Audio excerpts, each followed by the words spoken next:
Hey guys, it's Looch with the COVID-19 version of Listen to Looch.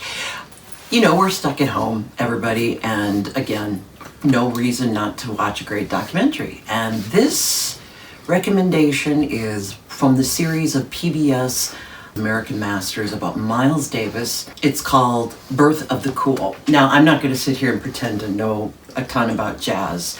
I've always been interested in Miles Davis just as a figure because he changed so much over time. His style, his personal style, his musical style. He started off and, like a lot of musicians, went to Europe and had huge success there. Problem being, they came back and experienced the kind of racism that they weren't experiencing in Paris or in England. And so he came back and was treated much, much differently. The invention people cite, it was a melodic jazz that came out of the era of bebop. And it's so signature that you can identify his horn with two notes. I mean, and that's repetitive throughout the whole documentary. It's just those two notes that make you go, oh, it's Miles. One thing I couldn't help but think is that, you know who this reminds me of? Prince. Because Prince was constantly changing. There was a style evolution. They even have footage of Miles at Paisley Park.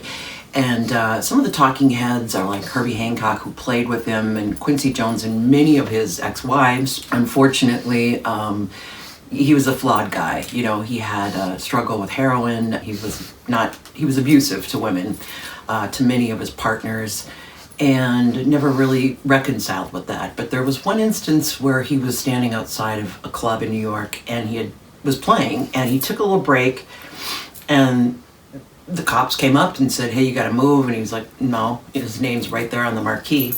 And they beat him up. And he's wearing a light colored suit, and this is a pretty famous photograph that's been, it's disturbing. And he experienced the racism, he experienced success. He was one of the first guys to say, I'm putting a black woman on my cover of my album. He had various muses throughout his life. But again, it's worth checking out for sure, especially since you're home laying in your own filth right now. Right, Lefty? Again, Miles Davis, Birth of the Cool.